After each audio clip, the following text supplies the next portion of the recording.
Hey, it's Adrian. Just before we get you to this episode, do me a favor and head over to pageantlaunch.com. We are starting the world's first dedicated pageant review site to make the pageant industry safe, transparent, and fair. Three things that I know it is most of the time, but it's not like that all of the time. So head over to pageantlaunch.com, enter your email address, it's completely free, and let's get you to this episode.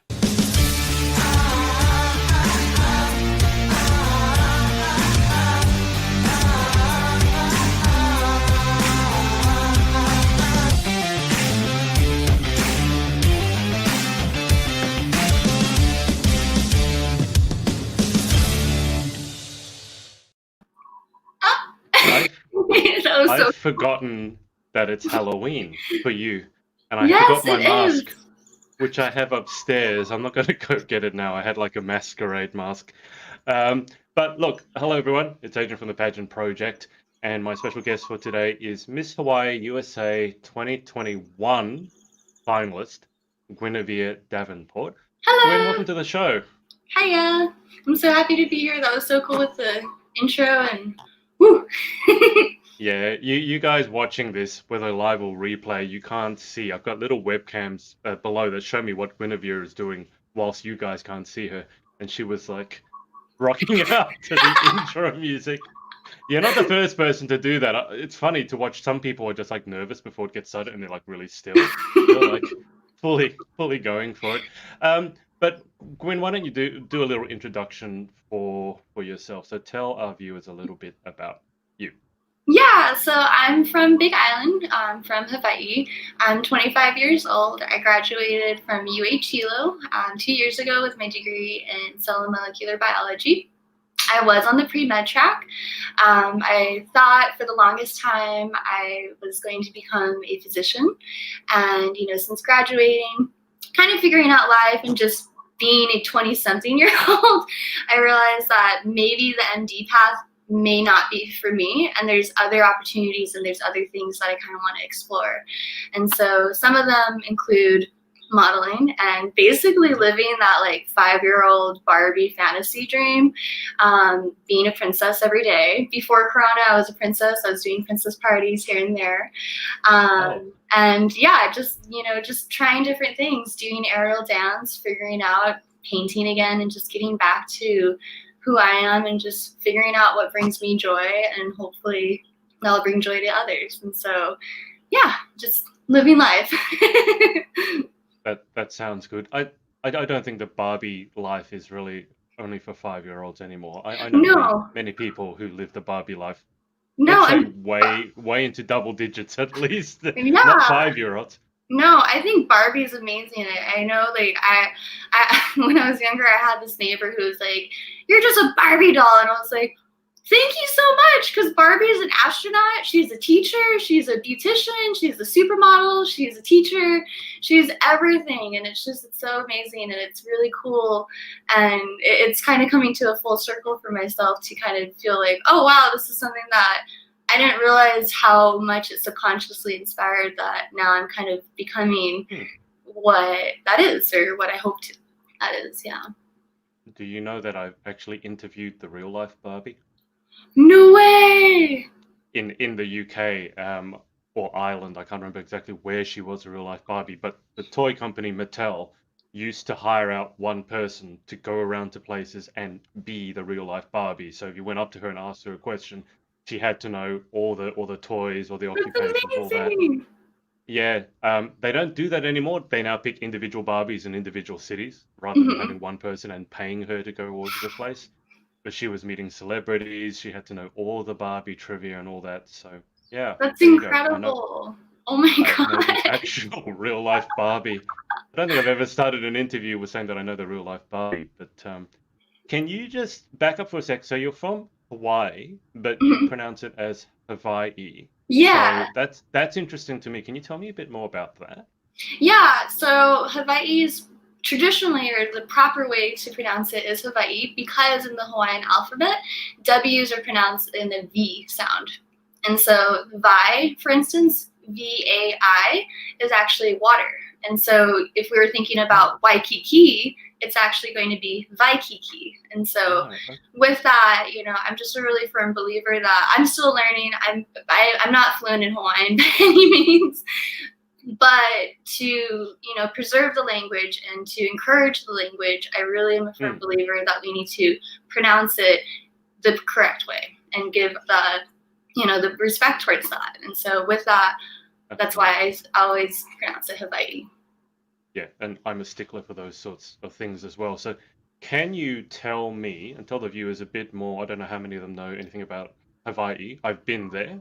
As I told you, I've been to Waikiki. I've been to Kona. I've been to Maui, but it was a fair time ago. But I wasn't aware, and this is my own feeling, I wasn't aware, for example, it had its own language. Of course, it has its own culture. But can you delve a little bit more into Hawaii, the culture, the language? Because probably more than a few people won't know anything about it. Yeah, I mean, there's so many things. Oh, excuse me. It's not Corona, I promise. It's just a frog in my throat. It's okay. You're socially distanced from me. You're on the other side of the world. I'm not going to catch anything. Go for it. But no, it's a small, beautiful island that's in the middle of the Pacific Ocean that is so remote that somehow, although it's so remote, there's a variety and a diverse group of people that somehow are attracted here, different cultures. And so modern day Hawaii, it used to be called the melting pot. I know a lot of people still call it that. There's some discussions with that, but really, truly, I mean, you go somewhere and what you're eating, like even this, we were doing a mic check just now, and you're like, say something, and I said spam musubi. I was going to say, I couldn't hear you because of the mic problem. So what did that mean? Yeah, and just because of that, it's just like, it's such a little homage in a way of like, it's that blending of the Filipino, the spam, local culture, trying to, in the Filipino American, Japanese, Chinese immigrants came over for the sugarcane plantations. They brought a lot of what they wanted to do, to Hawaii, what they could bring back home. And part of that was creating food. And so we look at our foods and you can see this blend of flavors and cultures, but also, I don't know how many girls are, for myself, I love Filipino food. I love Hawaiian food. I love Japanese food. There's just so many things at our fingertips, and that's part of that because of the diversity. And then, Reflector, it's awesome because within, the last 10, 15 years, there's been a really, really strong push for this preservation to encourage the Hawaiian language. I didn't get to go to like a Hawaiian charter school by any means, but I know there's a lot more being incorporated in Hawaii. And so just within my own lifetime, within the last 10, 15 years, you can see this huge change. And what's so cool is now I have friends that we'll be hanging out and they're talking full Hawaiian and I have no idea what they're saying, but I'm just like, that is so cool. And it's so beautiful to hear for something that was not really happening for such a long time and really discouraged back in the day. And so it's a really great time for change, and it's a really great time for positive change. Yeah. What's the name of the native Hawaiian language?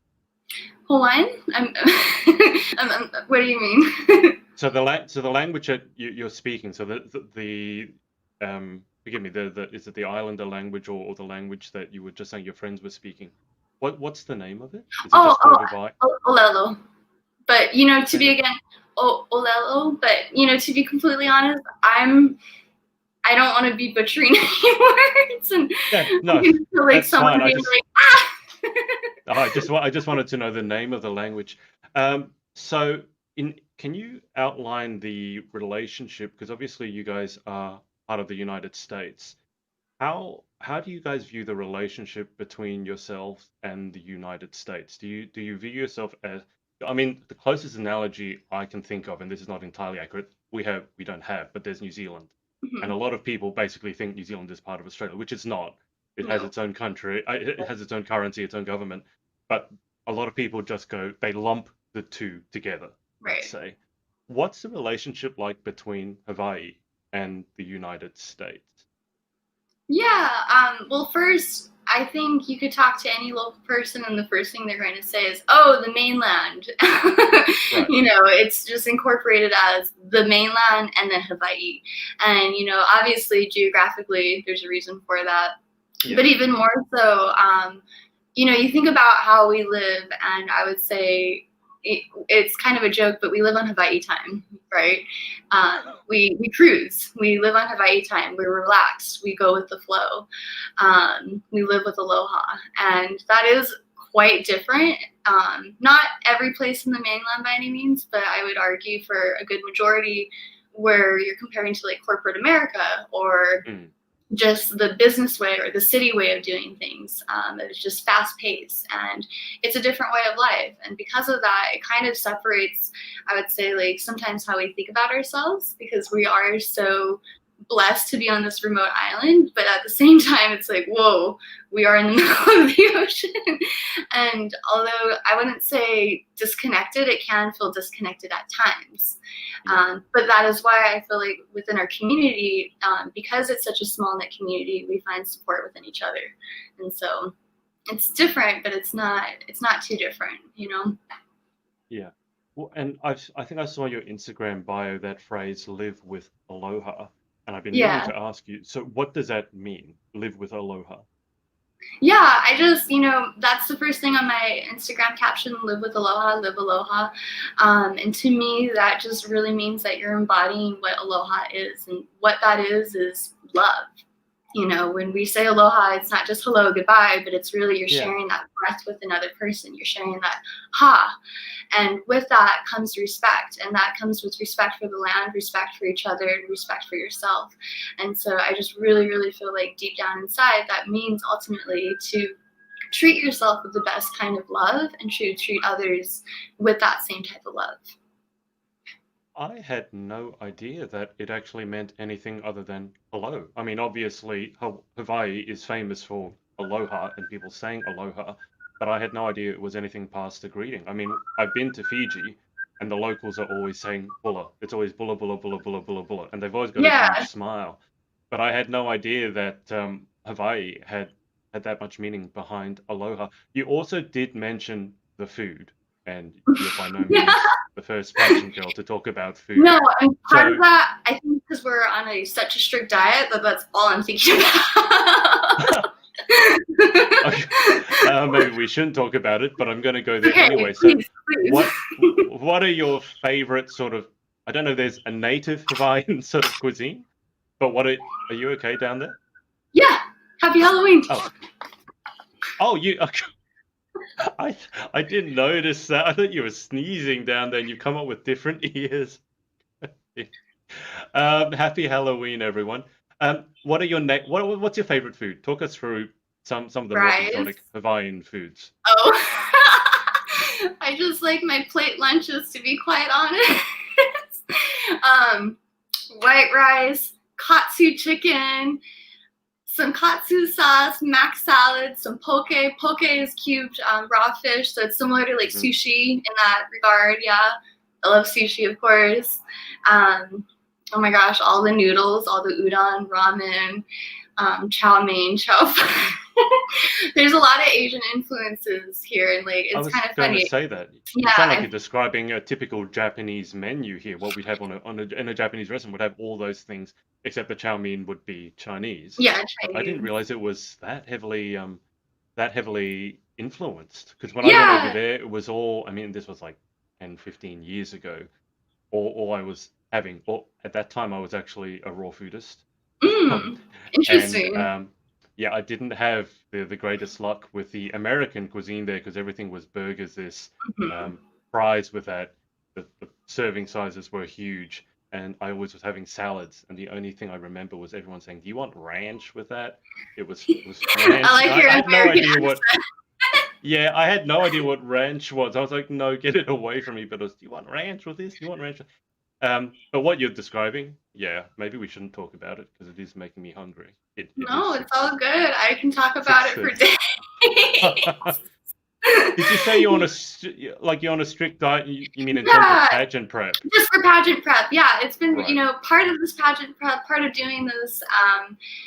it's just really a reevaluation. It's a lot of self-reflection, and part of that, comes with deep down mind, body, and spirit, and really Mm. connecting back to those roots. And so, that being said, I am on a strict diet for this very, very short time, but by all means, it's not sustainable for a lifetime. It is Yeah. just something. It's kind of like an athlete. When you go into your Yeah, big absolutely. competition, of course you're going to be cutting, or you're going to be eating more protein, or whatever that prep may be, and of course your body will show those outcomes. It's so incredibly important. And I was thinking about this a lot, because I noticed I was hanging out with some teenagers the other day, some teen girls, and they were like talking about food. And one girl was like, "Oh, I only get out of bed because I hate how I look in the mirror, and I don't like how the fat looks, and da da da da." And I think every person struggles with that, man and woman, at every age. I think we all struggle with that at some point, and I know I struggled with that personally, as well. And so I couldn't help but butt in as a big sister, so to speak. And for me, I work in medicine. I work as a sleep technician, and so I do help my patients time to time with different things, just as you would in medical. And I told them, if someone were to fall, are you going to be able to pick them up because you're skinny and beautiful, or are you going to be able to pick them up because you have that strength and you have that muscle and you're able to pick them up? Because the reality of the situation is that happens a lot. If your uncle, if your grandpa, auntie, whoever, if your mom were to fall down some stairs, are you going to be able to help her back up or get out of bed or anything like that? And I hate to be so dramatic with that, but it's such a it's such a big epiphany for me. And I hope for them, they didn't feel offended that I was like butting in.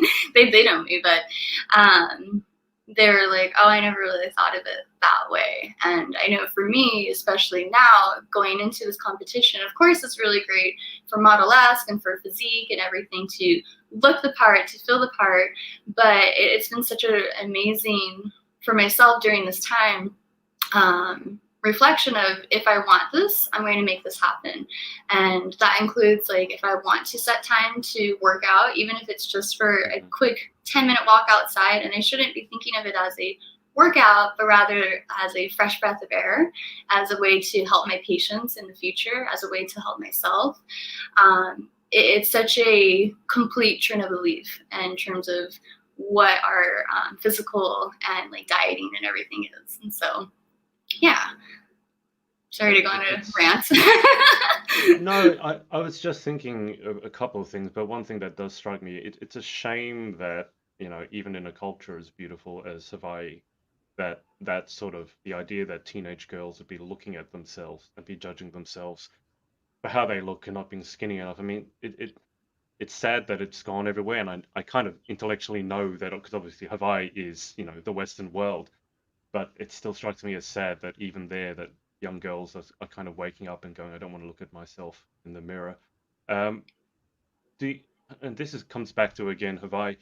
You guys obviously have, the United States obviously has the election coming up, for example. So are you a bit distanced from that, or has election fever hit your state as well? No, we're very much a part of like United States government. I mean, President Obama graduated from Punahou in Oahu, and so there is a lot of strong ties that Hawaii has with American politics, and there's a lot of things that Hawaii leaders have made, not just for our state, but really for the nation. And so, although we are kind of in this remote, distant middle of the ocean in our own culture, in our own bubble, that's something that you hear a lot. We're in our own bubble. We are very much a part of the States. We are very much a part of the culture of America. And so with the election, I voted. I sent in my mail-in ballot. It was very, very exciting. This was, to be completely honest, like my second time voting and first time voting with my mom. And so it was really cute. We got our little mail ballot. That's for our state. It was mailed to us, and both of our schedules are a little crazy. And so therefore our hours are crazy. We've always been night owls, and we opened the mail. I think it was like 1 a.m., 1:30 probably. And we're looking at it and we're like, we just got to do it. We got to do it right now. And we pulled out the laptop and we're looking at like all the different questions, all the different candidates, you know, because there's so many, it's so much more than just the presidential, of course, but especially local. And then, it was just really fun. And it was really fun to do with my mom. And hopefully with the next election, we get to do it with my brother so he can do that.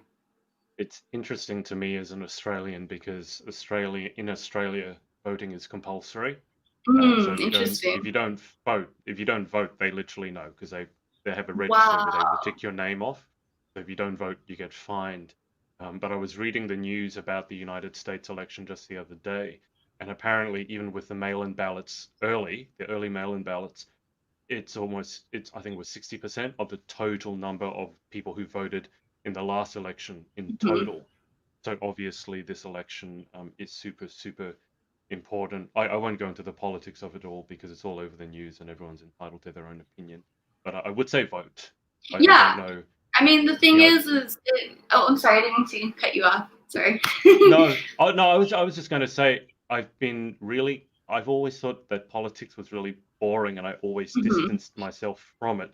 But I would say over probably only the last 5 years, I started viewing it very differently. And I think it's been fantastic to see younger people such as yourself actually getting actively involved and voting, because obviously in your country it's not compulsory.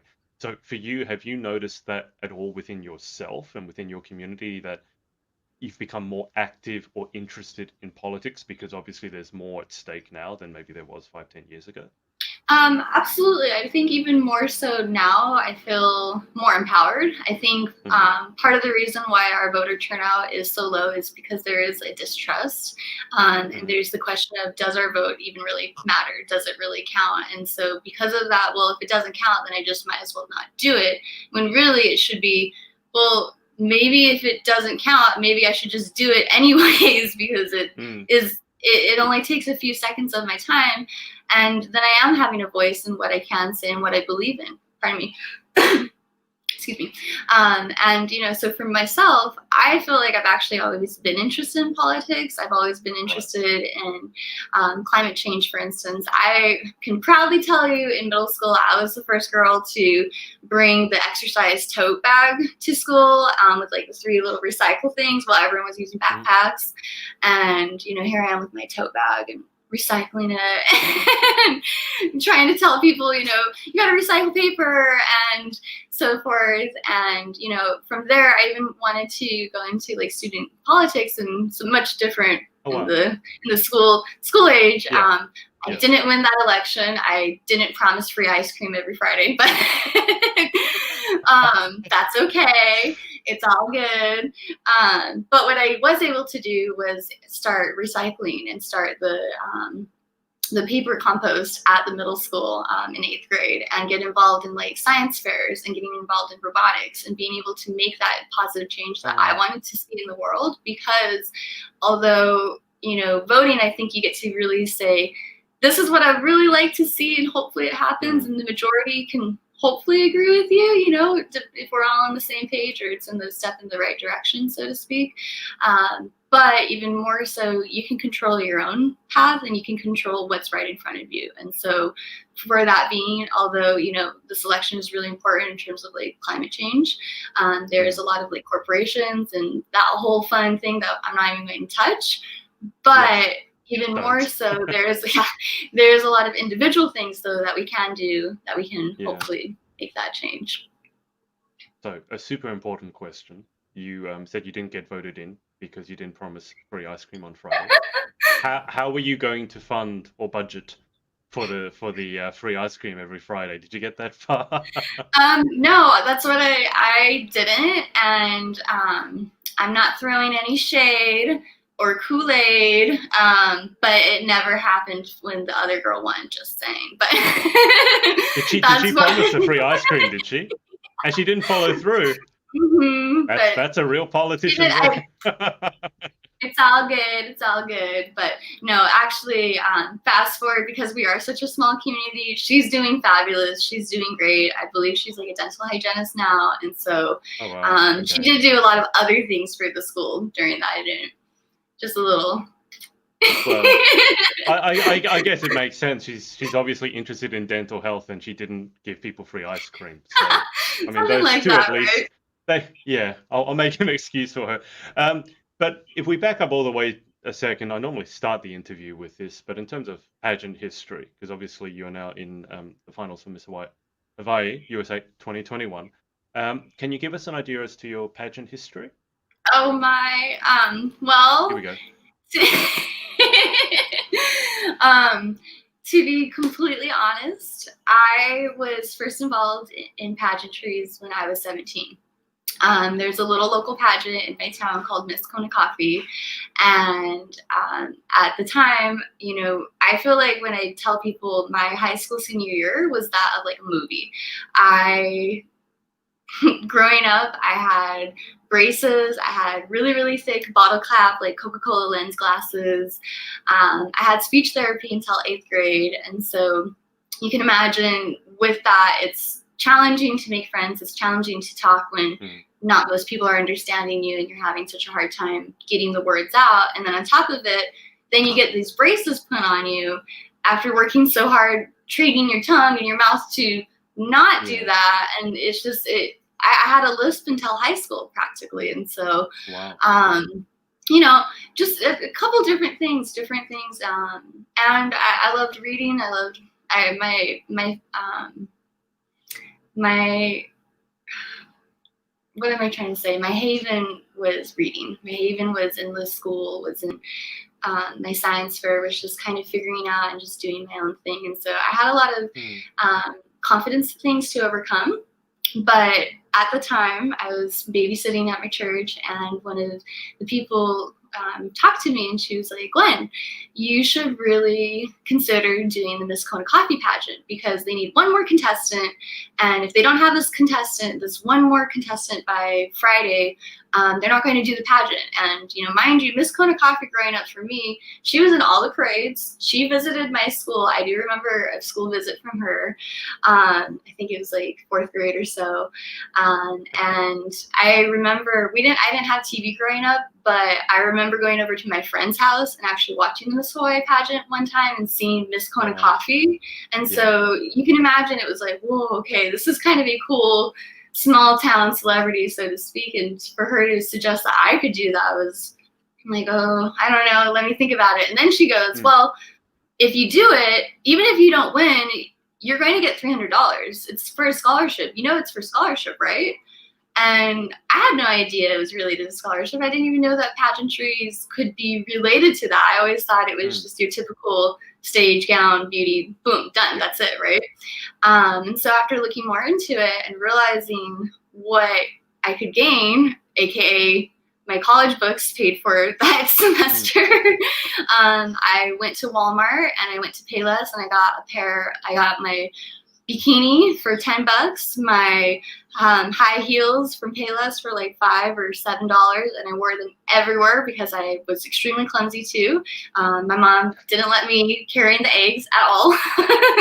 And so you can imagine when I'm telling her, yeah, so I'm thinking about signing up for this pageant. And she's like, you're going to do what? You're going to do what now? You're going to walk across what? And, you're going to be wearing what? After I just fractured my wrist a few months before because I fell down the stairs.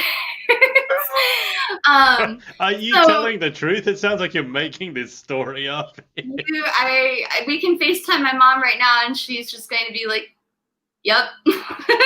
Yeah, that's my daughter. But and so I got these high heels and I wore them everywhere. I wore them to school. I wore them to the community college. And I taught myself how to walk in heels because I just wanted so badly to not necessarily win, but just to look presentable and to truly earn. And with that was the whole journey of that, what entering a pageant really is. And at the time, it was really cool because Miss Kona Coffee also provided like different confidence lessons and like different pageant intros, because this was our first time for a majority of the girls, if not all of the girls, it was their first pageant ever, because this is such a small town. Kind of like almost in a way, it almost felt like a rite of passage. And so, mind you, growing up, Miss Kona Coffee was this beautiful local Hawaiian-esque girl, and you know, for myself, I'm not Hawaiian. I feel like I am in my heart. I love my home, but I'm Haole, and Haole, you know, means foreigner, or in slang, it's like kind of like white. And growing up, that was something that was really hard, because I was like the only Haole girl at my school, or one of the few, and you know, with being bullied for glasses, nerdiness, braces, not being able to talk, being super clumsy, being the teacher's pet, kind of being a little annoying because I was probably a little know-it-all. Now that I'm looking back at it, you know, everyone's like, Gwen, you're not going to, you know, it's so cute you're doing Miss Kona Coffee, but you're not going to win because you're Haole. And I, you know, I applaud you so much, but I hope you're not getting your hopes up about winning. And I was like, no. I just want the $300.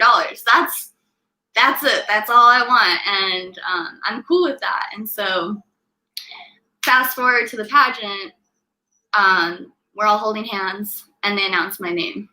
And I had no idea.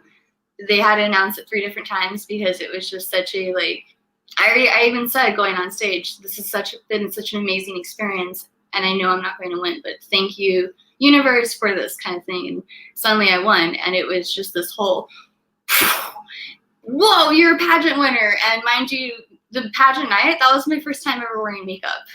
I didn't know how to put on makeup. None of that. And so then to be whirlwind into this amazing world, this different expectations, and like your first appearance for that, we had the Kona Coffee Cultural Festival, and so that's where Miss Kona Coffee figure comes from. She gets to promote Kona Coffee and the cultural festival as well. And so the first appearance is going to the coffee bean place, the coffee farm, to do picking and to be Miss Kona Coffee. Oh, wow. And your day 1, it's on. And here I am, like, I don't know how to put my makeup on. And I think I slept with it, and then I touched it. I like put a little, fixed it, because I was like, Mom, I don't know what I'm doing. And she's like, here, I can help you. And I'm like, I don't really want to look like I'm from the 80s, Mom. No, it's okay. I love you, Mom. But she doesn't do that. I'm being mean to her, but yeah. And so it was incredible. And you know, for that, I was just so content. I was so excited to just be Miss Kona Coffee, but I didn't realize that was a preliminary for Miss Hawaii under the Miss America system. And so then fast forward a couple months later, you're put on stage to compete for Miss Hawaii, which is even more scholarship. And I didn't win. I didn't place even in the top 10, but I was able to receive pretty much every other scholarship that year. I received the Community Service Scholarship, the Academic Scholarship, the Children's Miracle Maker Scholarship, which was for Children's Miracle Maker Network, where we raised funds for our community, for the local hospital.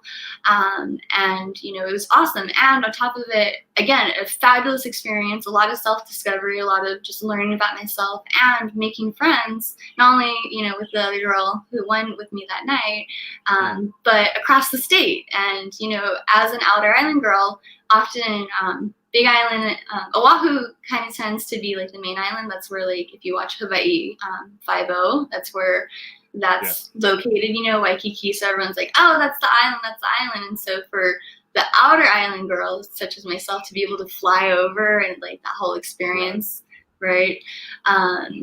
Yeah. And so, you know, after doing it, I looked and I realized that it paid for my first semester of college. Oh, wow. And I looked at my mom, and we kind of looked at each other, and we're like, well, we already have the high heels, so I guess we started a new addiction. And you know, it's just been such an amazing journey since then. And so with that, you get this little taste of what the success could be, and then what the ultimate thing of whatever it may be, of like, you realize there's different systems, there's different things, there's different organizations that stand and embody different things, and being able to kind of create that into your own, while also I kind of feel like pageantry is like a way of like Girl Scouts for young women, for the reason that it's just kind of how to carry yourself, how to speak better, how to, you know, just gain that inner confidence, and really not to stop comparing yourself to others. It's either, as ironic as pageantry is, and everyone says, oh, it's a competition, you're always comparing yourself, and it's the first biggest lesson that you have to break through in your head, is that it's not a comparison. It's not competition with each other. It's competition with yourself. And so with that, I was able to do a handful of different pageants, trying to become Miss Hawaii to go to Miss America, which was okay. I got a lot of different scholarships, and I gained so many different friends and a lot of amazing memories. And I became, or I tried, I should say, key word is tried, to become a ventriloquist. But I also figured, and I realized that I have... Hang on. What? Yep. I tried my best to become a ventriloquist, and God bless those judges. They let me perform that night. Can you show us a bit? I've never interviewed anyone who's done any ventriloquism before.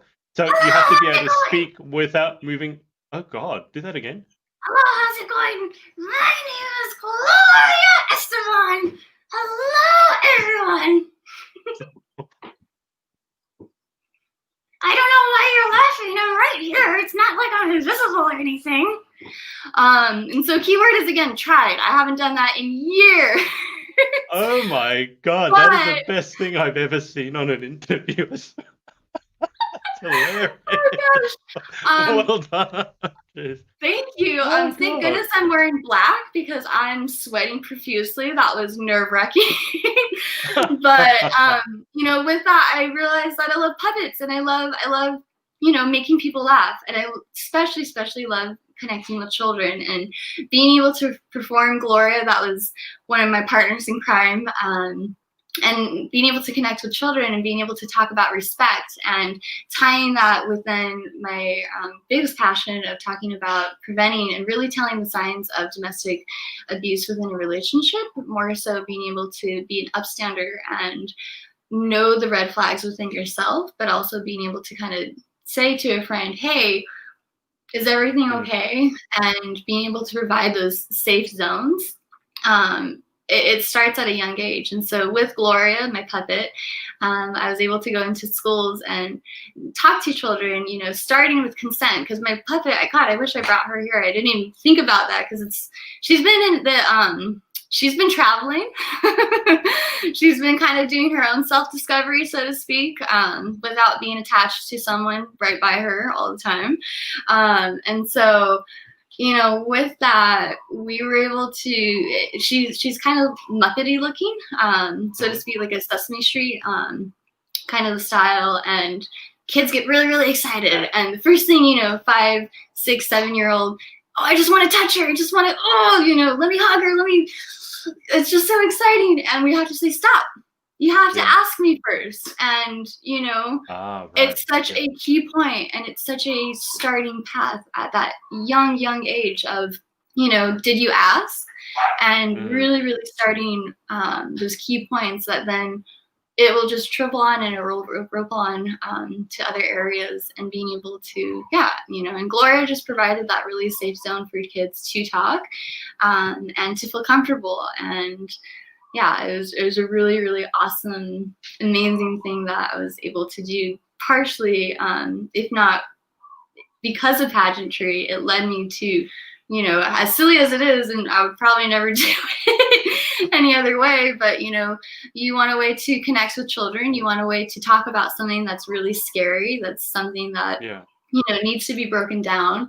And even more so, I needed a talent for the Miss America competition. And so although Miss America wasn't the system for me, I was able to gain a lot of amazing different things, meet a lot of different people. I was able to travel to Japan and model there. And I was also able to realize and discover my love for modeling and being able to be comfortable on camera. I mean, God, in high school, I would never be able to even just do what we're doing right now. So Yeah, it's been a really awesome.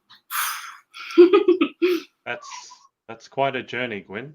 That's quite a story. I'm still crying here from your ventriloquism, because Oh, of the laughing. but Thank God I'm not wearing any makeup. Uh, yeah.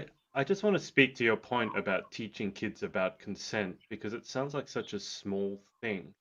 And it's really, really not, because domestic violence numbers, I'm sure you know, have become a lot worse during Corona, Yes. because everyone being stuck at home and the whole world going crazy has kind of been the perfect melting pot for that to happen. And then just recently here in our country, in Australia, there was some scary statistic. I think they asked 1,000 men whether it was ever appropriate to punch their partner. Wow. And I can't remember the exact number, but it was a large percentage actually said that it was okay, which to me boggles my mind, because I can't think of any situation in which that is appropriate. I mean, you talk about self-defense and things like that, but Mhm. that aside, the thought that people would actually think that hitting their partner physically is appropriate, they obviously don't know. They just don't, I don't think they're bad people. They just have not ever been told that it's Mhm. wrong. Well, and And it's a what you're lot of doing, cycles of, just mm, repeating cycles. And it starts at home. It starts with if you've seen your parents do it, then of course, then you it's copy it what's and you normal. model it. You Yeah, copy it. And even more so, on the opposite side of it, you're attracted to that, whether you would like to admit it or not, because you're so because you used think that's to. normal. Yeah, Exactly. And so, a lot of the times we think, why are we attracted to this? Or why do we stay? Why do we mm, keep justifying those? Why do we keep saying, oh, they're going to change? And a lot of the times it's because, one, if we were brought in that way, if we were exposed to that, unfortunately it can go either way of, like you're saying, you either just simply don't know and you kind of disregard the reality of that, or yeah, unfortunately you justify it and you continue yeah, to put up with it. yeah. What I found is that people, well-meaning people, your friends, obviously, if you're in a domestically violent relationship, want you to get out of it. Hmm. And they're all telling you that, and it's normally a he, just in general.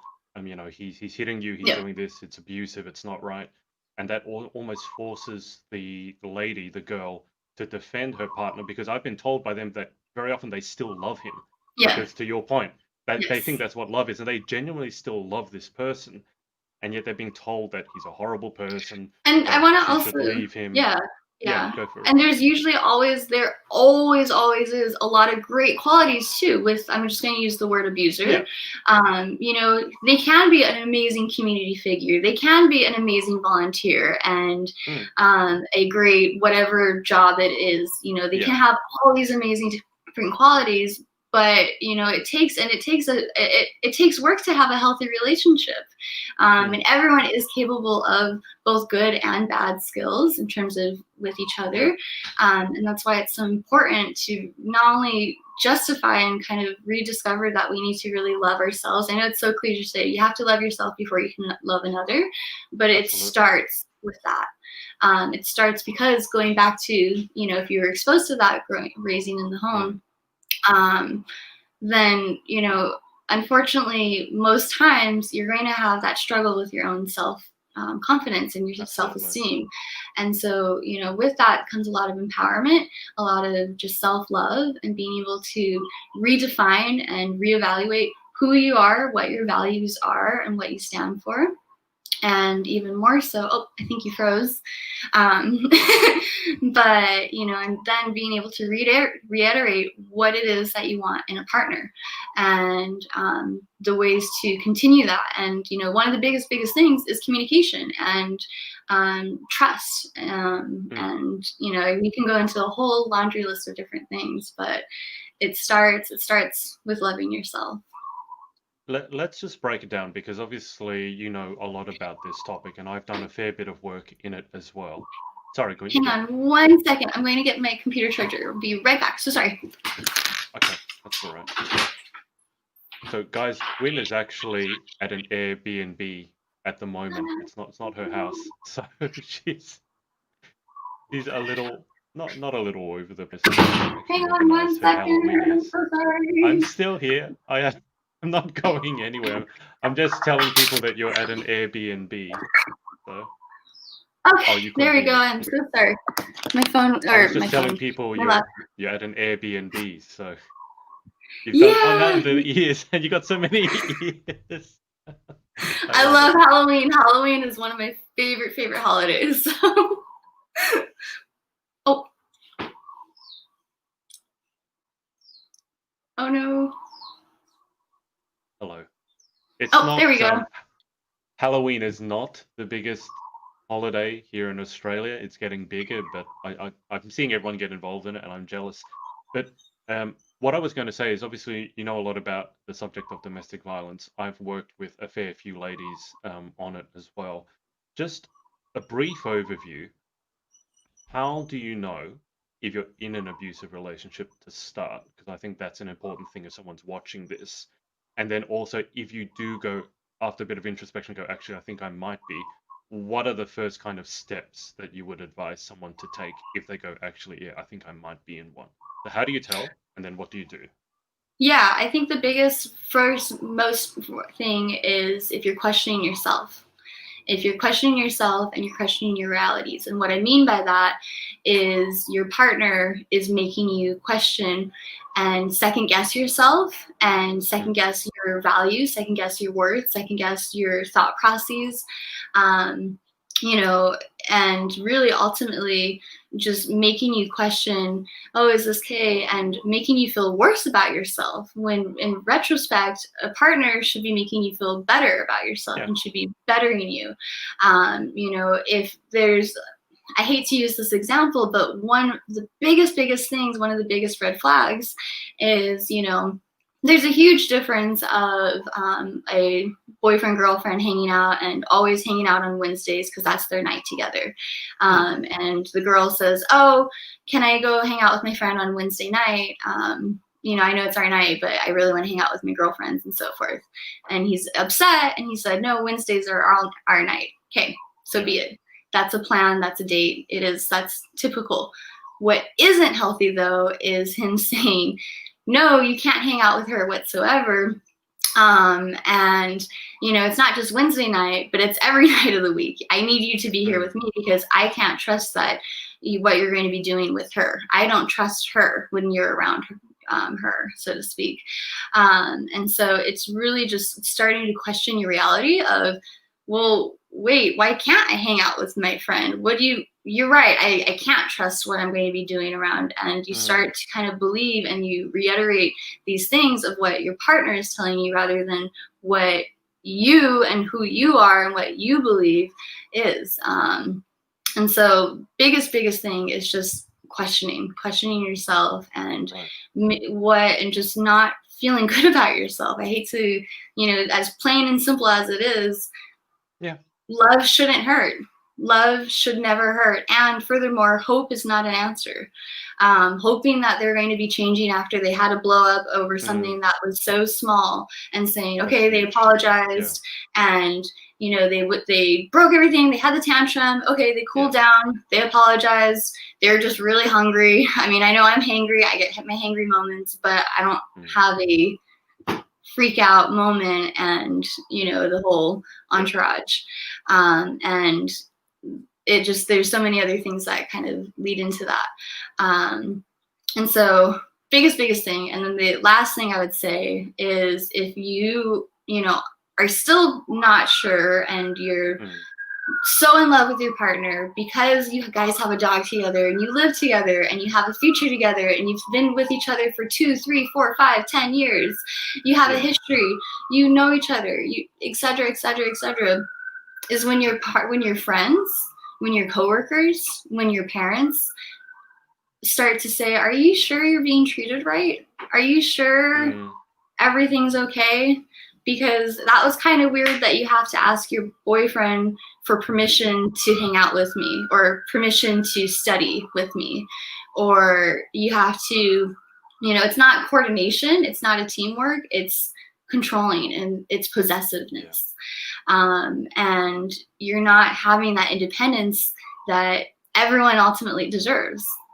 And so as the friend, then, if you are on the other side and you're seeing your friend going through this, the biggest thing is, first, I really, really recommend is to do a quick little Google search on domestic abuse resources. Join One Love Foundation is an awesome website. It has a plethora of different resources, different things that specifically answer this question of, if you're a friend, how can you help? And the different resources, different numbers that you can give, depending on the severity of the situation. Maybe you just want to give a business card with a number of the hotline. So then if they have that, and if it's in a really scary situation where, I don't want to paint the picture, but you need just a business card, so then your partner doesn't find it, that could be, an option.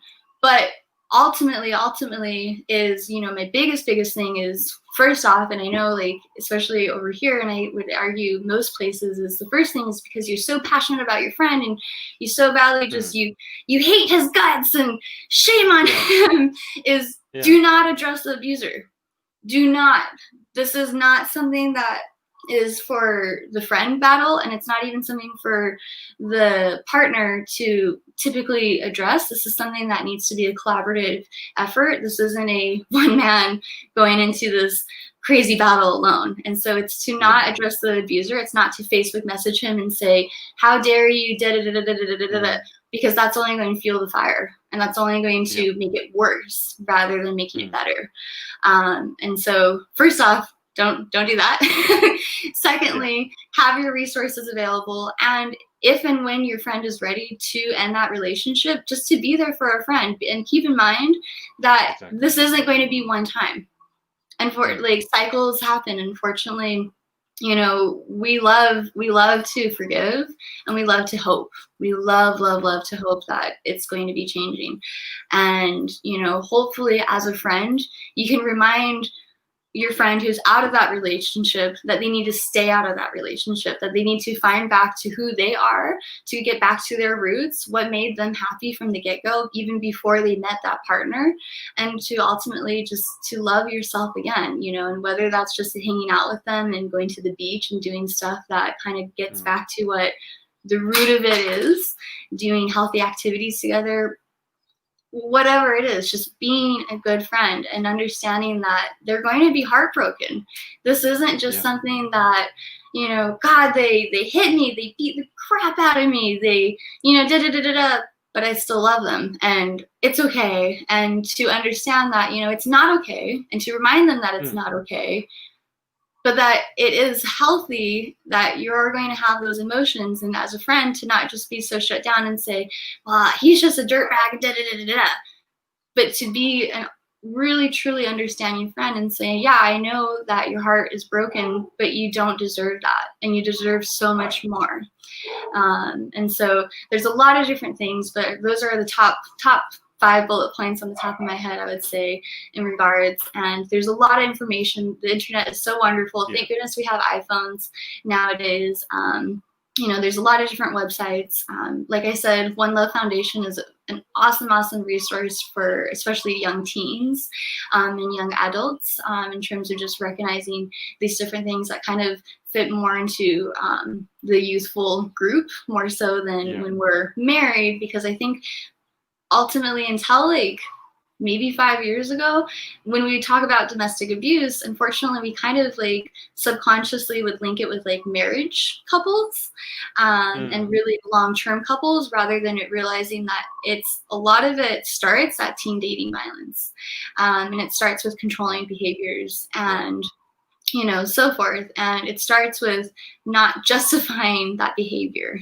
So Gwen, do you know off the top of your head, I just want to see if I can put the link up, do you know the website address for One Love Foundation? I mean, I can just look here, let me give you that. Is it joinonelove.org? Yeah. Let's put that up there. Thank you. I appreciate that a lot. It's been really exciting. A couple of years ago, I was able to work with them. They had this awesome project. They did a video thing called the couplets, and it was these different little animations that were about 30-second things. They look like little Play-Doh figures, or I guess Play-Doh is what I would say. Yeah. Ooh, that's so cool. I feel like I'm on a news broadcast now. Halloween news But broadcast. yeah, but anyways, and so there's a lot of different videos of little short different things that you can kind of browse through, but there's a lot of different articles as well. It's just really fabulous to browse through and read. It's a very complicated issue Hmm. emotionally to unpack. And as a friend watching in, it can be very difficult to Hmm. understand because your friend obviously the one going through the abuse is often very intelligent. You would think in every other way and just seems to be making bad decision after bad decision after bad decision. And to your point of just having to be there, that's exactly what I would say. That's almost also one of the most challenging things Yeah, because no one likes to see a friend being hurt emotionally or physically or both or financially or whatever it is. yeah, And yeah. just to understand they need to walk their own path, make Yes, their own decision, and you need to be a safe space if and when they come to that decision to support that. As I said, I've done some work in this area, and for example, I had no idea that when you go onto these websites for domestic violence, very often they will have a giant red yeah. button Of to escape. close the Yep, window, because the problem is if your partner then sees you doing that, yep. that might actually then incite the violence to become worse. And a lot of the domestic violence lines here, they're silent numbers, so they can't go through your phone records to see that you've been phoning, hotlines and things like that. And I just had, as someone who's had no experience with it Oh no, we froze. personally, Personally, yeah. as someone, yeah, I had no idea that that would ever be necessary. And then you see it, and you're like, wow, this is it's a terrible problem, and one that unfortunately is worse with Corona Hmm. because everyone is kind of locked at home and going crazy. But so the one I joined onelove.org. Gwen, is that a Hawaiian organization? Is it an American organization? Is it an international organization?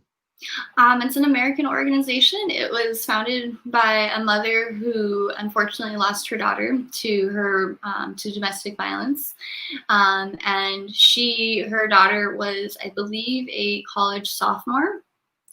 So like 2021, and her boyfriend violently, you know, and it was such a big wake up call for the mother because there's so many of these different red flags of, the controllingness, Mm, being, speaking on top of like looking over the shoulder at the laptop or over the phone. It's not even just really looking over, but a lot of the times abusers will demand to look at the phone and yeah, demand to look at the texts and the yeah, search histories. And it's almost like a parent, if you were a parent, but you're not in a parent-child relationship, no, you're in a relationship.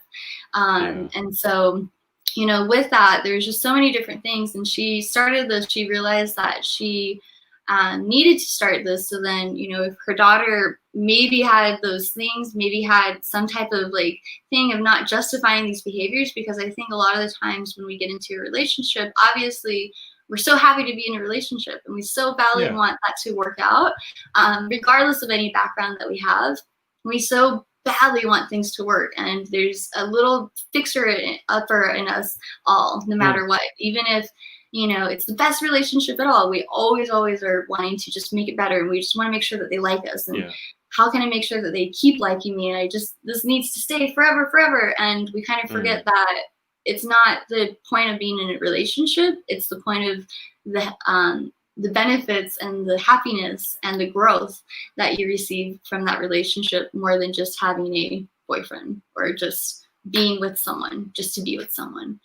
Um, and so she started the Escalation Workshop, and so it was really mhm, great. She started it on a couple of different college campuses, where she created a film and basically showed. It's a 45-minute film of the progressive stages of what exactly we're all talking about right now, and more so how it escalated into what her daughter's relationship ended up to be. Yeah. And so she started that for college campuses. However, now it's even more modified. They have online courses, especially with Corona times. Yeah. And so everyone, you could take a escalation workshop if you want right now, just so then you can better yourself as well. But one of my goals that I was able to do back in the day was really implement this at UH-Hela, at the college that I was going to. And even more so, it's fabulous to see that there's other college campuses and now even high school campuses doing this. And furthermore, I just hope to continue to see this happening in like the high school age, because this is really where it starts. And so, yeah. Absolutely.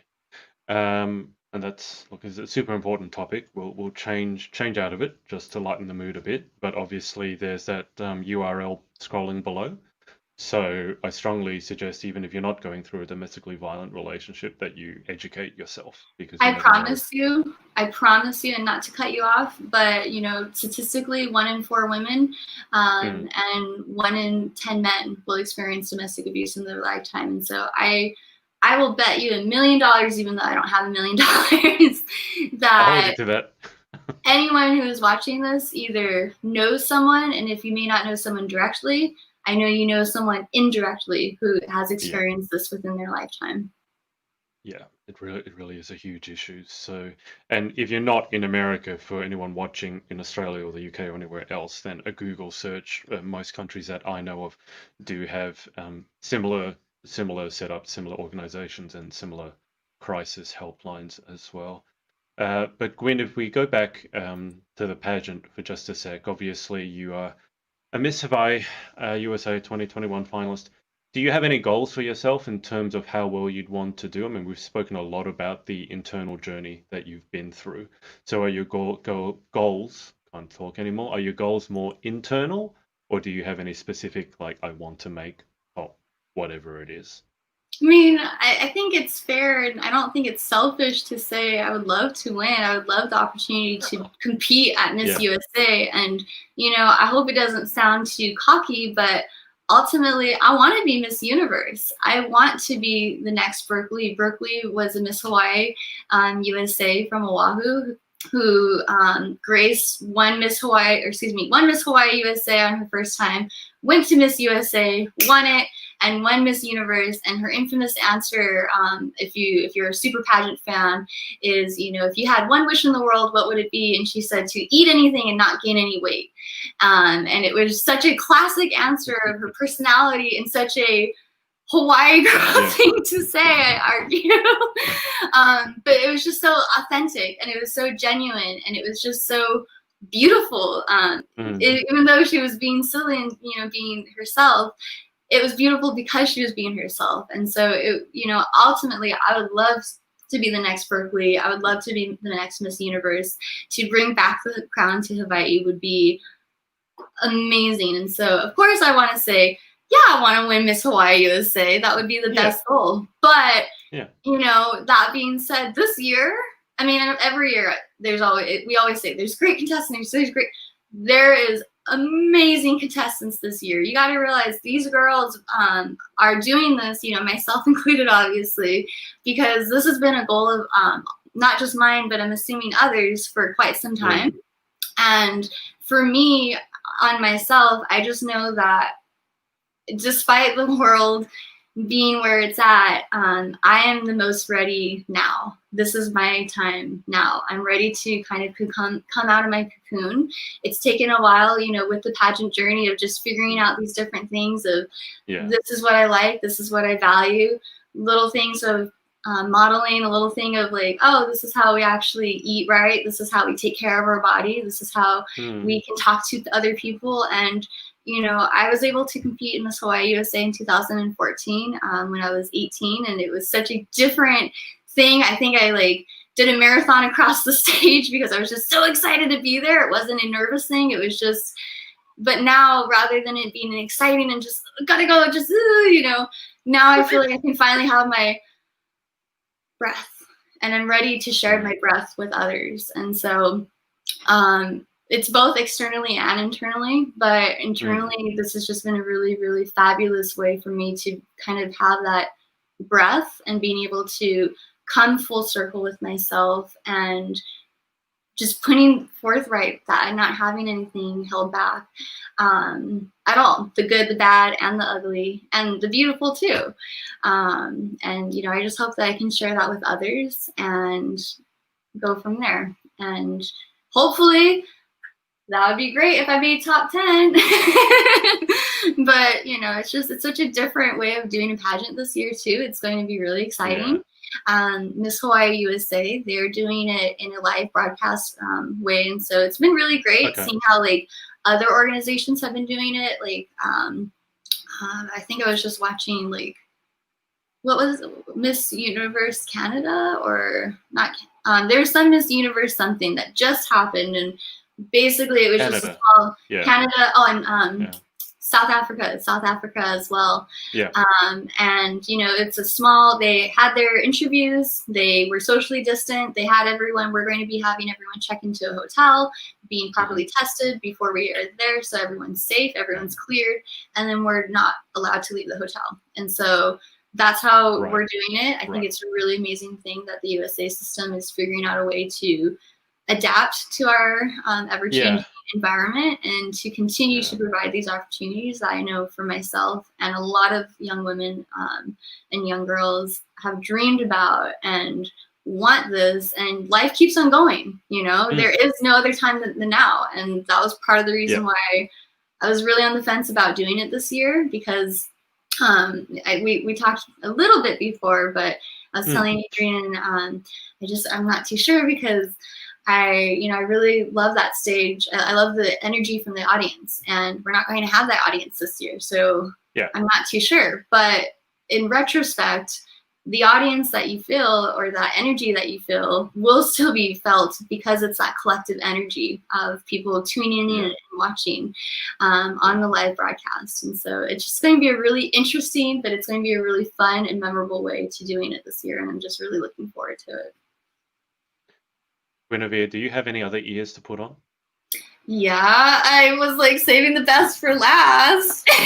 Well, we're gonna move towards a close, so I was just gonna. Classic. I love it. You beat me to it. Dang it. Oh, this is really making me wish I had something more to go on. I was having a look at my local store to see what Halloween stuff they had, but it was just kind of all very over the top and very scary and garish. I'd prefer something cute like that. Yeah, I don't like the scary stuff. I love Halloween. It's a really fun holiday for me. It's one of the holidays that my family has been able to really have the most fun in terms of like pumpkin carving and other things, because other holidays have been a little bit more challenged with other things. But ultimately I love playing dress up. Who doesn't love playing dress up, you know? One of my best Halloween memories before we depart, I was in Japan, and because of the international date line, just how like you're a day ahead and I'm a day behind. My layover, so in Japan, they love Halloween, or at least in Tokyo. They absolutely love Halloween. I was there in October, and everywhere was Halloween. It was beautiful. It was like the best thing ever. I felt like I was in Halloween Town, like the Hocus Pocus movies or whatever. And so Halloween comes, and everyone's dressed up, and it's awesome, and you know, so much fun. And then the following day, I had to leave, and so, no,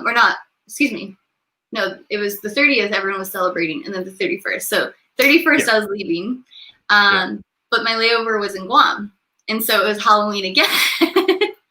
Oh, you got Guam, 2 Halloweens. Right. And everyone was dressed up in the airport in Guam. And so then, for whatever reason, I don't remember why the plane did this, but I had another layover. I had to go back to the international date line in Singapore. And in Singapore, it was Halloween again. And then I went back to Hawaii, and it was Halloween again. And I got to celebrate Halloween in Waikiki. So I basically had a Groundhog Halloween Day 4 times in, 48 hours. That's a longest Halloween. I'm so confused. How did you go from Japan and wanted to go back to Hawaii, and you went through Singapore. That's not exactly. That's like No, down and away, and then back towards. it's called buying the cheapest flight possible. Oh, okay. That's how I was able to go to Japan for a round trip ticket of $400 from Oh, damn. Okay. Waikiki. All right. So yeah, I'll spend a 10-hour layover in Guam and a 5-hour layover. Well, and you got 48 hours of Halloween into the deal, so Yeah. it was a pretty sweet bargain. Dear me. Gwen, just before we go to the final 10 questions, anyone that you want to give a shout out to or say thanks to for supporting you Yeah. along your journey? Oh, everyone. Oh my gosh. I have so many different people to thank. Obviously, my mom, my brother, my teachers, the person who introduced me to pageantry in the first place, Miss McGregor. She was my French teacher, church teacher. Ms. Diaz, my science teacher, for just always encouraging to continue to speak up and just merely making that change. And all of my pageant sisters. I have so many pageant sisters to shout out. Elizabeth, God, oh my God, I'm going to have too many to like. My brain is going to fry now. I'm getting a little anxious because I'm like, I don't want to forget everyone. I'll help you out here. You know. Just say, and you can just say you all know who you are. That way you don't leave anyone out. Because I know that it's a big problem just going, oh my God, have I forgotten anyone? And then, you thank everyone except your director, or you thank everyone except your sponsor, or you thank everyone except your best friend. I'm like, oh my God, your best friend, your boyfriend. I mean, everyone. Just I have so many people to be thankful for, and I often feel like I'm not saying thank you enough. And just to those who know that I love you and know that I'm just so ultimately thankful. These spiders on your head, they're so right. awesome. Know that I love you. And the more excited you get, the more the spiders are going like this is. They're agreeing with you. It's like, yes, we love you. Like, oh, that's the best. Okay, let's go through to the final 10 questions. So it's nothing to do with pageantry, and it's not a speed round. You can take your time. But first question is, what is your favorite word? Word? Mm-hmm. Ooh, is that like the word you say the most, or is it your favorite word to hear, or is it your favorite word to say? It could is it be your favorite either word one. with a definition? Either There's one. just Some too people many have given me words. some people have given me words because they like to say them because of the way they sound. Some people like the meanings. Some people like saying it because it gets a weird reaction from people. Yeah, no, Really unusual words. There's just too many words. I mean, that's like picking your favorite flower, picking your favorite child. Yeah. So pick your favorite child. Yeah. You just say, yeah.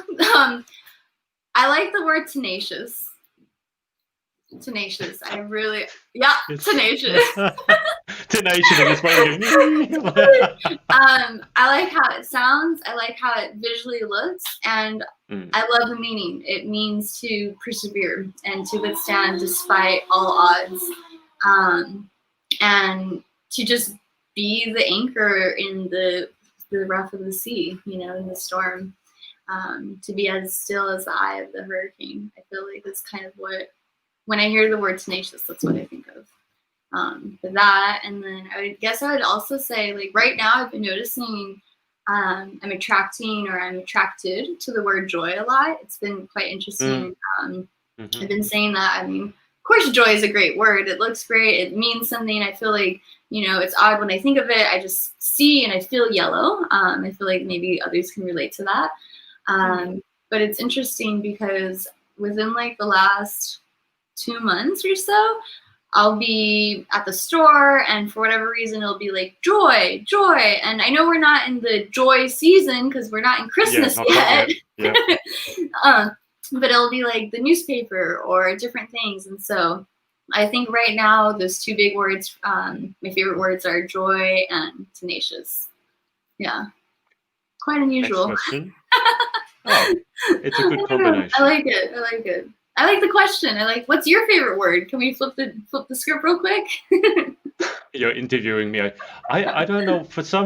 I've asked these questions so many times, and to be completely honest, they're not mine. There was another interview show that's finished with these same 10 questions every time. But the one I'm thinking at the moment is mellifluous. And actually, I've mind blanked a little bit and can't remember exactly what it means. I used to know, but it's too early in the morning for me to remember what it means. I think it means really, really beautiful in some way. I'll have to look it up. But I was just whilst you were talking about, because you said the way tenacious looks. And I was like, yeah, actually, I know what you mean. I like the way tenacious looks. And then for some reason, mellifluous popped in my head. So there you go. Yeah. Who knows? Next question. What is your least favorite word?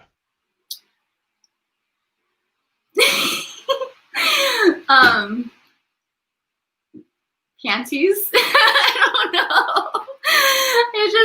It's I don't know, just say underwear. It's just it is what it is. Or I don't know. My least favorite word. I know good one already. Yeah. I know there's some people that like, God, I hate hearing that word, and I know there must be a word like that, but I just can't think of it at the top of my head. We were having this discussion before, just talking about like how we use different words for the same things, because us Australians, for example, call flip-flops thongs, where obviously thongs mean something quite different. But just if I say the word pants to you, what does that mean? Pants, like pants, like long. Okay. Long Do you know shorts. what it means in the UK? Do you know what pants means in the UK? No. Pants means underwear. Oh, interesting. Yeah. I didn't know that. I just like, for example, if I say, oh, I need to change, I'm not wearing any pants, or I'm going shopping for pants, and if I say that to my friends in the UK, they look at me very, very oddly. I love these segues here. We're earless now. Anyway, okay, that was the least favorite word. Question 3. In life, what gets you excited? What turns you on? The sun. Seeing the sun. Just being out in the sun. I always feel like super re-energized. Kind of going back to the word joy. I feel like I'm a very visual person, and so if I can see something visually appealing, such as the sun, and because it's so bright, it's so warm, and it just feels so good to be in, it brings me joy. It makes it's like I can see the word joy under the sky. And so with that, just being outdoors and just doing what makes me happy, and having other people do also figuring out what it is that brings them joy, and seeing them doing it brings me joy. Yeah. Like I've been able to babysit this one little guy. It's so great. I adore him. He's this super cute little guy, loves to sing, cannot sing for the life of, he's adorable, God bless him. I also can't sing. So together we'll be singing, but he'll cut me off and say, Auntie, you need your tonsils taken out, because that's how I got better to sing, and you would be better at singing too. And I'm like, yeah, ouch. Okay, ouch, Yeah, but it's the tonsils that are the problem. Yeah. Right, okay, cute, but with that being said, even though he's so off key, he's having the time of his life, and he's doing it, and he's loving it, and he's having me wanting to help him with it, to create these little songs, to create the little rhymes, the beats, and so forth. And that's just one little tiny example, but it just goes into so many other areas too, and just to being able to see others succeed, it's the greatest joy. You demonstrated your ventriloquism talent before. I just want to ask, is it more difficult to sing ventriloquism? Like, is that possible? Well, so for the talent, again, I wish I could sing. I wish I could be a pop star. In a perfect world, I'd be a super duper pop star. Like, this is that. Be like Lady Gaga. I love her. Please, Lady Gaga, if you're watching this, I don't know. It'd be really cool. Like, I'll let her know. I'll hook you up. Cool. The G, it'd be like Gaga and G. I don't know. But anyways, I got too excited about Gaga just now. Singing in ventriloquism. Thank you. I was able to sing Hakuna Matata from The Lion King, and that was my talent. So I did sing Hakuna Matata, and granted, the way that I thought it was going to be was, well, it's a kind of a talk song, so to speak, so I could probably get away with it. And come the final night, and I hope I'm not bragging right now, but I don't know what happened. I don't know if it was the stage lights looking in my eyes, if it was just the adrenaline of being there with my friend Gloria, and us just having the time of our life. But somehow we actually were able to hit some really cool notes, and it sounded really good. It's not something that's too horribly embarrassing to rewatch over and over again. So yeah, you can. It is a little difficult, but it's also, you know, when you're doing ventriloquism, you're not speaking with your tongue, or you're not speaking with this. You're speaking with your voice box more so, and you're just figuring out that tongue movement. And so, if you can talk, of course you can sing a tune because you're just going with it all the way, right? It's just super easy, and that's that. And so, it is what it is, right? But I used to say that my favorite talent was people who can do accents or impressions, but now I'm feeling that ventriloquism is going to be added to that list. I mean, it kind of goes all hand in hand, right? I wish I could do accents better. That's where the challenge comes in, when you try to do an accent without, because a lot of accents I feel like come with our it's very mouth, specific. If you right? watch accent coaches, and they'll talk about where it comes from in the mouth and the way the tongue needs to move and certain syllables up, down. It's actually very, very in-depth. It's fascinating. But I love people who can do a good impression. It's like the best. It's the funniest thing for me. Oh, it's so good. I'm really good at bad impressions too. Me too. Me too. I'm really good at doing it badly. I'm not so good at doing it well. That's the issue. Next question. That was question 3 was what turns you on. So question 4, what turns you off?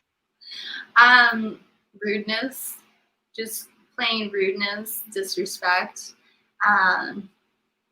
With that, I mean, like, we all have bad days. We all, you know, can have a little crumminess and stuff, and it is what it is. We don't always have to have a happy face. We don't always have to be so, everything's great, da da da da da.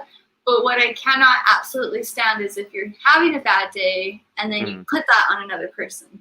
You take it out on someone else. You know, you take it out. Yeah, exactly. You're taking it out on someone else, especially when it's something as innocent as like the grocery clerk or your Uber driver. I mean, I understand you're frustrated, and you know I'm guilty of this, and I'm always working on myself. So by all means, this is not. I'm not coming from a place.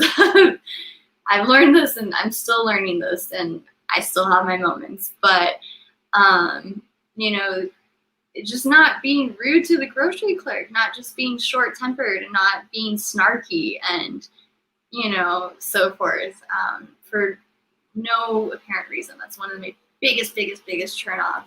And that kind of carries into other areas too, but yeah, right off the bat. Yeah. Sure. It's okay. an icky taste. Question 5. What sound or noise do you love? I love listening to music. I know that's not what you're asking, but I love That's okay. music. I have to listen to music all the time. So anything with a good rhythm, anything with a good beat, I feel like because I listen to so much music, sometimes I can hear the beat within itself. And so like, it's just, you know, something that's tapping that I'm already hearing. Like, you know, that's just, I feel like I hear it always. I always hear music in my head. I always hear the rhythm in something. And so favorite noise. These are such great questions. I love it. Well, music is a perfectly acceptable answer. I will say, I was guessing in my head that your answer would be the ocean. I do like the ocean. It's funny, like, I do like the ocean. It does regenerate me, but it's not like something that I necessarily am like, I have to listen to the ocean, but I do have to see the ocean. I feel like I'm I mean, I know everyone is blended learners and so forth, right? But I feel like I really, really am the epitome of a 50% visual audio person, because the ocean, seeing the ocean makes me a lot more relaxed and a lot more re-energized. And I can think freer, seeing the movement, seeing the foam, seeing the different colors, and, you know, the creatures and the wind and the whole entourage of it, versus hearing it. I don't have that same feeling. And so that's interesting. A lot of he has such great questions, and I'm like, oh, interesting. They're not mine. Remember, don't give me credit for them. I completely stole them from somebody else. Okay, the credit goes to some French guy from a long, long, long time ago. So I don't even think he's alive anymore. But You know, it's not a noise, but I think I picked this up for my great grandma. And as I babysit and hang out with people, I know I didn't realize that I say oofta a lot. Oofta. what does that mean? I don't know what it sound? means. It's just a sound. That's what I mean. I don't even know what it means. It's just. Can you please use it in a sentence? Wow, the groceries were really hard to carry in. Oofta. Or like. I don't know, like it'll just be something that I'm doing, like I'll stub my toe, or like, oh, I'll be like, I don't know, I'll be like cleaning something, and like I'll be cleaning something, and I'll bend over, and I'll be like, oofta, or like, I don't know, picking, putting stuff away, oofta. It's not as dramatic as I'm making it seem. It's just something that I say a lot. Since you said sound or noise, and now I'm thinking, well, I don't necessarily know if I like it, but it's just something that I do say without even realizing it. So, oofda. That's definitely original answer. I have not heard that answer to that question before, so you can have that one. Next question is, what sound or noise do you hate?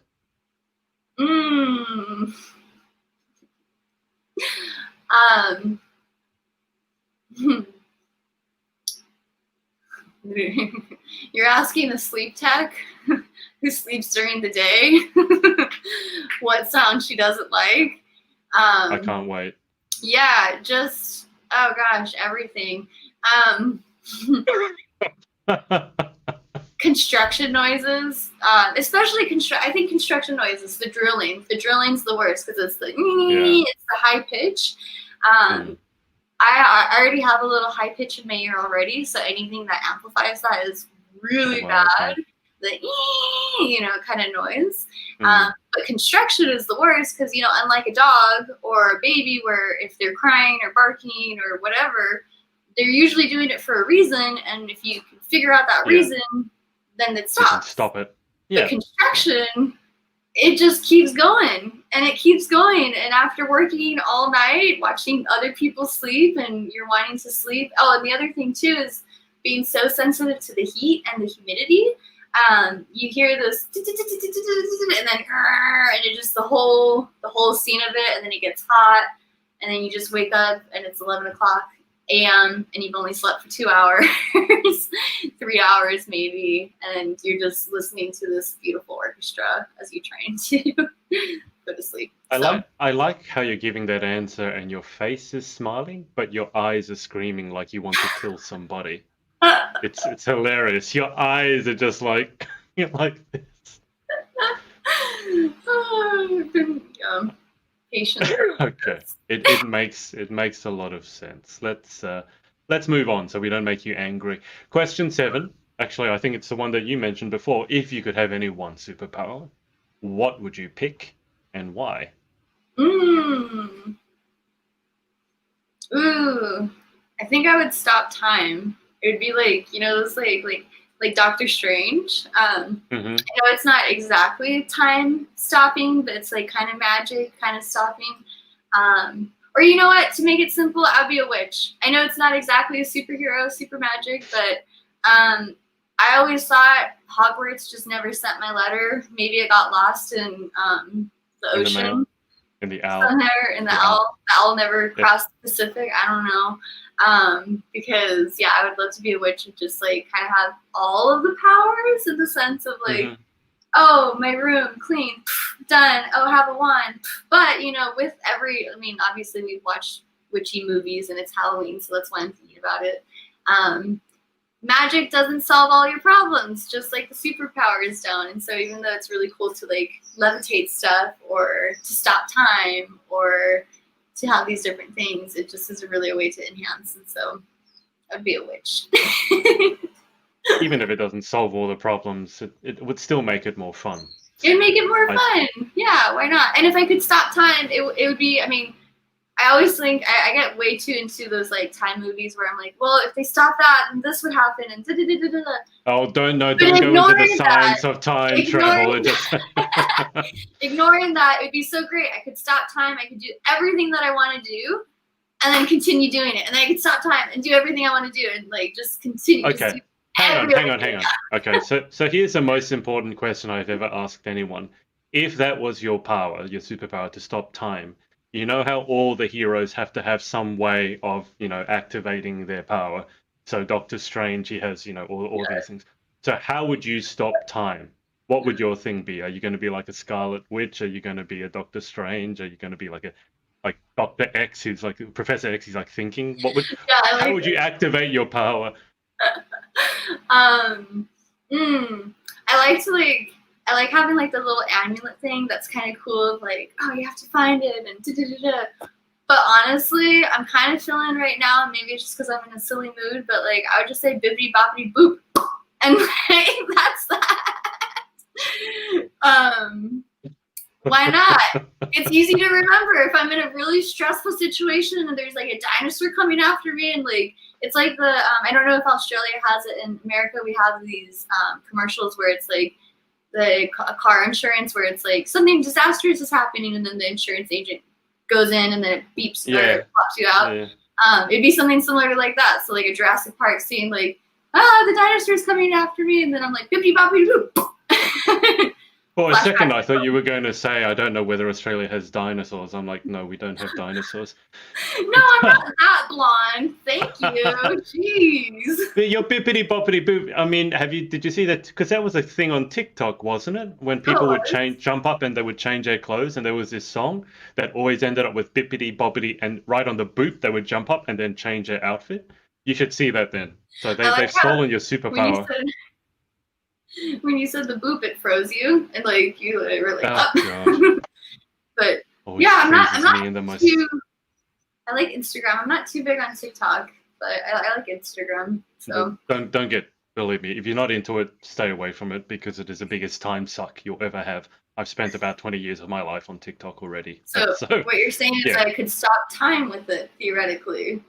So it kind of is a superpower. Oh.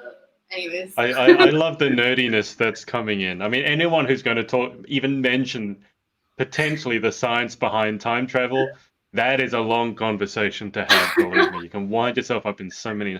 Let's move on before we begin that discussion. All right, so question 8. If you could try any occupation other than your own, what would you most like to attempt?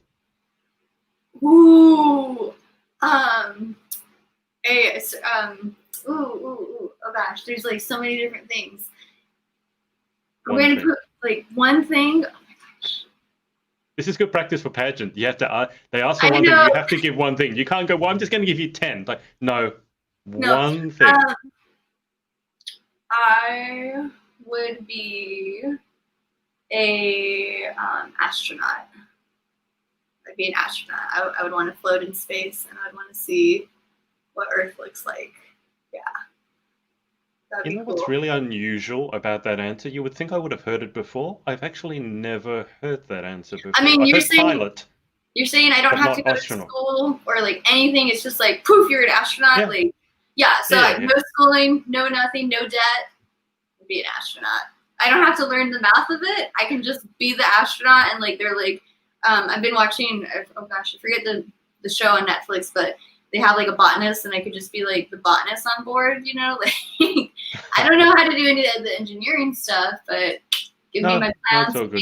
Yeah, I'll be an astrobotanist. That'd be a really cool job. I would like that. Yeah. That'd be fun. I like the sound of that. Float in space with all my plants. That'd be so fun. Okay. Question 9. What job would you definitely not like to attempt? I don't want to be a sewage maintenance person. Oh, now that one I've heard, that is the most common answer to that question. For some reason, pageant girls just don't want to work in sewage. Wonder why. It does provide a lot of great benefits and a lot of great job security, and God bless I know. those who do it. Absolutely. I'm so Yeah, thankful for you guys. I get it. I get you. We all love them, but no one wants to be them. None of you guys want to be them, so I get it. Do you know what fatbergs are? What? Fatbergs. Fat birds? As in like icebergs, but No, fatbergs. No. Okay, let's move on. Final question. I'll tell you later. It's really disgusting. Final question. If heaven exists, what would you like to hear God say when you arrive at the pearly gates?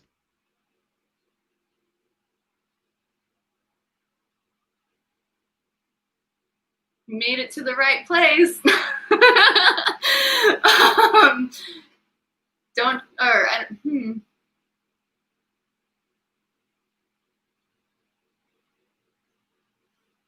I think ultimately what I would want them to say is that you're loved and you're worthy, and that everything that you've done on this planet during your lifetime was, something for a greater good. And it was something that helped make and help continue the world, the universe, the earth, whatever you want to say, continue to be a better place, and you made it to the right place. Not that you have to go down. You've made it to the right place. So got that. All right. Well, Guinevere, that's about it. Thank you so much for your time. No, thank you.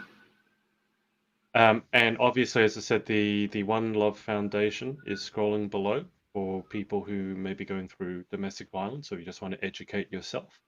Gwen, I'll keep you on the line for just a sec whilst I hang up with the audience, but thanks to everyone for watching. Thank you, whether guys. it's live or on the replay, and we will speak to you next time. Thank you. Hey, it's Adrian again. Hope you enjoyed this episode. Remember to head up to pageantlaunch.com to join the launch team for our pageant review site. All you have to do is enter your email address. It's completely free. And if you enjoyed this episode, make sure to share it with your friends and follow us on all our socials. Thanks, and see you next time.